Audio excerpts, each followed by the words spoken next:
எப்படி நான் பார்க்குறீங்க? இப்போ எல்லாருமே வந்து மேக்ஸிமம் வந்து காசு பணம் போய் அதிமுகவில் சேருவாங்க, பதவி அந்த மாதிரி காரியங்கள்லாம் இருக்குது. நீங்கள் உங்கள் கூட இருக்கிறவங்கள்ட்டலாம் சொல்லியிருக்கீங்க இல்லைங்களா, அந்த மாதிரி நம்ம கட்சிக்கு நாம் தமிழர் கட்சியில் போய் இணைக்க போகிறோம் அப்படின்னு சொல்லும்போது அவங்க என்னென்ன சொன்னாங்க? எல்லா இடத்துலையும் முரண்கள் இருக்கும்ல. நான் தமிழர் கட்சியாக இருக்கும்போது என்கிட்ட நாம் தமிழர் கட்சியாக விட்டு முரண்பட்டு வந்தவங்களும் என்கிட்ட இருக்கிறாங்க. இப்போ அவங்க மறுபடியும் என்ன சொல்கிறாங்கன்ட்டனா, ஆனால் மறுபடியும் எங்கே போறீங்களே அப்படின்னு கேட்குறாங்க. அப்போ அதில் அரசியல் பார்வை தெளிவில்லாத ஒரு பார்வையை தான் நான் பார்க்குறேன்.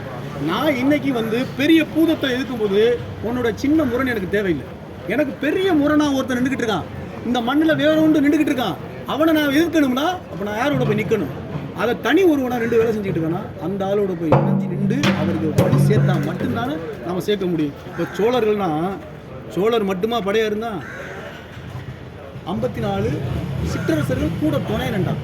பழுவேட்டையருங்கிற ஒரு படையும் சம்புராயருங்கிற ஒரு படையும் சோழர்களோட இணைஞ்சனால தானே சோழப்படம் உலகமுழுக்க ஆட்சி பண்ணுச்சு. பாண்டியர்கள் 72 சிற்றரசர்கள் இருந்தான். பாண்டியன் மட்டும் போருக்கு போல, அவனோட இருந்து 72 சிற்றரசர்கள் இருந்தான்.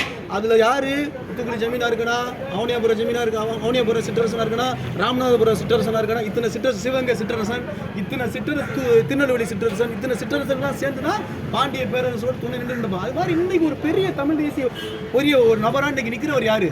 அண்ணா சீமான். அப்ப அவருக்கு ஒரு துணை சேர்க்கிற இடத்துல நாங்களும் ஒரு சிற்றரசரா நின்று என்ன பண்ண போறோம்? வரலாறு தான் எப்பவுமே திரும்பும். அதுதான் இப்ப திரும்புது. பெரும் பேரரசர் இன்னைக்கு தமிழ் தேசிய தளத்தில் நிற்கிறவர் சீமான். அரசியல் தளத்தில் அந்த நபருக்கு இன்னைக்கு துணை நிற்கிறதுக்கான ஒரு இடத்துல ஒரு தளபதியா இன்னைக்கு நாங்கள் நிற்கிறோம், நின்றுக்கிட்டு வேலை செய்ய போறோம். இதுதான விஷயம். இதனால தான் சொல்றேன், ஒட்டுமொத்த மக்களும், ஒட்டுமொத்த இளைஞர்களும், ஒட்டுமொத்த தமிழச்சிகளும் நம்மளுக்கான ஒரே அரசியல் தமிழ் தேசிய அரசியல். தமிழ் தேசிய அரசியல். தமிழனுக்கு தமிழன் தான் முக்கியம்.